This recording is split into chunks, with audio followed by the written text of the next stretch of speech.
여러분, 안녕하세요. 다시 청춘 채널 건강톡톡 진행자 이지은입니다. 문득 이런 날이 있지 않으신가요? 밖은 평온하고 집 안도 여느 때와 다름없는데 소파 저 끝에 앉아있는 배우자의 모습이 세상에서 가장 멀게 느껴지는 날 말이죠. 분명 우리는 젊은 날 검은 머리 팥불이 될 때까지 아끼고 사랑하겠노라 약속하며 부부로 함께 삶을 시작했습니다.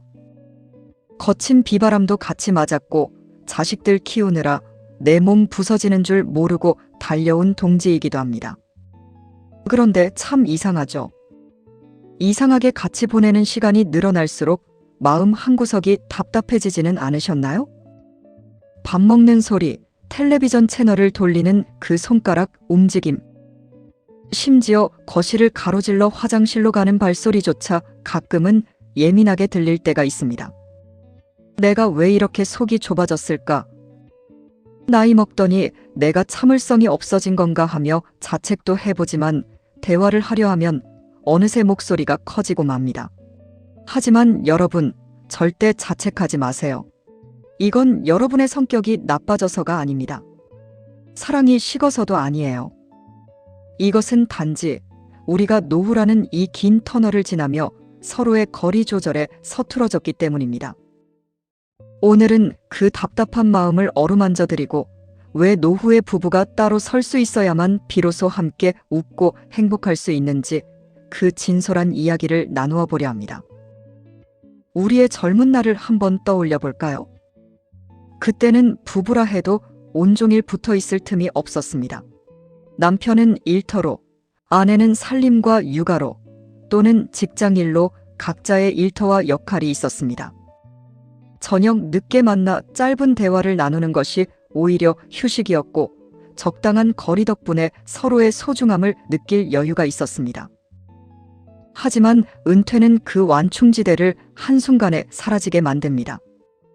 아침 눈을 뜰 때부터 잠들 때까지 24시간 같은 공간에 머물다 보면 나도 모르게 배우자의 일상을 내 손바닥 위에 두려 하게 됩니다. 이때부터 우리는 관심이라는 이름으로 서로를 구속하기 시작합니다. 오늘 점심은 뭐 먹을 거야? 어디 가는데? 누구 만나서 뭐 하려고? 그건 또 왜 샀어? 관심이라 생각하며 던진 이 질문들이 사실은 상대의 숨통을 조이는 통제가 되고 있다는 사실 알고 계셨나요? 여러분, 이 질문들이 정말 궁금해서 던지는 걸까요? 사실은 내 일상이 배우자라는 울타리에 갇혀버렸기에 생기는 불안함의 표현입니다. 내 인생의 리모컨을 내가 쥐지 못하고 배우자의 움직임에 따라 내 하루가 결정되다 보니 나도 모르게 상대를 감시하고 통제하게 되는 것이죠. 노후 부부관계에서 가장 위험한 상태는 바로 의존이고 서로가 서로의 인생 전부가 되어버리는 것입니다. 내 행복의 열쇠를 배우자에게 맡겨버리는 것이죠. 배우자가 없으면 내 하루가 텅 비어버리고 배우자의 기분에 따라 내 날씨가 흐렸다 맑았다 한다면 그 관계는 머지않아 무거워질 수밖에 없습니다. 하지만 여러분, 꼭 기억해야 할 사실이 있습니다. 냉정하게 들릴지 모르지만 우리는 같은 날 이 세상을 떠나지 않습니다. 우리는 결국 누구든 혼자 남겨지는 시간을 맞이하게 되죠. 그때를 위해서라도, 그리고 지금 이 순간의 평화를 위해서라도 우리는 혼자서도 잘 노는 법을 배워야 합니다. 내가 홀로 설 수 있을 때 곁에 있는 사람을 짐이 아닌 동반자로 바라볼 수 있는 법이니까요. 그렇다면 구체적으로 어떻게 해야 할까요? 오늘부터 당장 실천해 볼 수 있는 서로가 더 편안해지기 위한 건강하고 행복한 거리두기 5가지를 말씀드리겠습니다. 건강한 거리두기 첫 번째 방법은 시간의 독립입니다. 꼭 모든 일과를 함께하고 삼시세끼를 같이 먹을 필요는 없습니다. 부부는 밥상을 같이 해야 한다는 고정관념에서 조금만 자유로워지세요. 아침형 인간인 남편은 일찍 일어나 산책을 다녀오고 잠이 많은 아내는 느긋하게 일어나 차를 마시는 아침. 그 다름을 인정하고 존중해 주는 겁니다. 억지로 리듬을 맞추려 애쓰지 마세요. 하루 중 몇 시간이라도 각자의 리듬대로 움직이는 것. 그것이 관계의 숨구멍이 됩니다. 건강한 거리두기 두 번째는 집안에 나만의 작은 아지트를 만드는 것입니다. 집 전체가 모두 부부 공동의 공간일 필요는 없습니다. 베란다 창가에 놓은 의자 하나, 거실 구석에 놓인 작은 책상 하나라도 좋습니다. 여기는 내 자리야라고 선포하세요. 그곳은 침범받지 않는 성역입니다. 여기는 내 자리니까 내가 있을 땐 조금만 존중해줘라고 부드럽게 말씀해 보세요.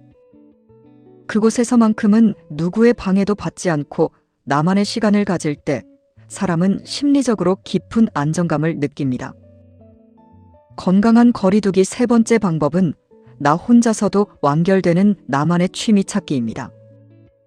누군가와 같이 해야만 즐거운 일 말고 혼자서도 시간이 어떻게 가는지 모를 만큼 몰입할 수 있는 일이나 취미를 찾으셔야 합니다.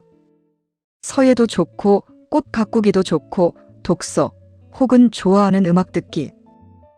무엇이든 좋습니다. 중요한 건 잘하는 것이 아니라 몰입하는 것입니다. 내가 나 자신과 노는 즐거움을 알게 되면 배우자에게 쏟던 과도한 관심과 에너지가 자연스럽게 나에게로 돌아옵니다. 건강한 거리두기 네 번째 방법은 느슨하고 가벼운 관계를 밖에서 만드시는 겁니다. 모든 외로움을 배우자가 채워줄 수는 없습니다. 또한 내 모든 감정의 쓰레기통이 배우자가 되어서는 절대 안 됩니다. 동호회나 복지관 친구들, 동네 산책길에 만나는 이웃들. 깊은 속사정을 말하지 않아도 가볍게 웃고 떠들 수 있는 관계가 의외로 노후를 지탱하는 큰 힘이 됩니다. 밖에서 기분 좋게 에너지를 채우고 돌아오면 배우자를 향해 날카롭게 섰던 마음도 한결 부드러워지기 마련입니다. 건강한 거리두기 다섯 번째 방법은 건강하게 거절하는 연습을 하시는 겁니다. 평생 예라고 하며 가족을 위해 맞춰온 여러분, 이제는 아니요라고 말해도 괜찮습니다. 오늘은 피곤해서 같이 나가기 어려울 것 같아. 이번 주말엔 나 혼자 좀 쉬고 싶어라고 솔직하게 말씀해 보세요. 거절은 상대를 거부하는 게 아니라 내 에너지를 아껴서 더 오랫동안 함께하기 위한 약속입니다. 미안해하지 마세요. 당신의 마음을 먼저 돌보는 것이 우선이고 솔직하게 내 상태를 말할 때 오해는 사라지고 존중이 싹틉니다. 사랑하는 다시 청춘 구독자 가족 여러분, 노후는 참는 시기가 아닙니다. 억지로 버티며 희생을 반복하는 시기도 절대 아니에요. 우리는 이미 충분히 인내하고 충분히 맞추며 살아왔습니다. 이제는 부부라는 큰 나무 아래 가려져 있던 나라는 작은 풀꽃을 조금 더 들여다보고 돌봐주세요. 내가 스스로 단단하게 뿌리를 내리고 설 수 있을 때 비로소 옆에 있는 나무와 적당한 거리를 두고 아름다운 숲을 이룰 수 있습니다. 따로 설 수 있는 두 나무가 서로에게 적당한 햇볕과 바람을 나누어 주며 숲을 이루듯 말이죠. 따로 설 수 있는 사람만이 곁에 있는 사람을 진정으로 귀하게 여길 수 있습니다. 당신이 있어서 고맙지만 나는 당신 없이도 충분히 행복한 사람이야 라는 당당함이 오히려 부부 사이를 더 애틋하게 만들어줄 것입니다. 오늘 이 영상이 여러분의 거실에 따스하고 여유로운 햇살 한 줌이 되셨기를 진심으로 바랍니다.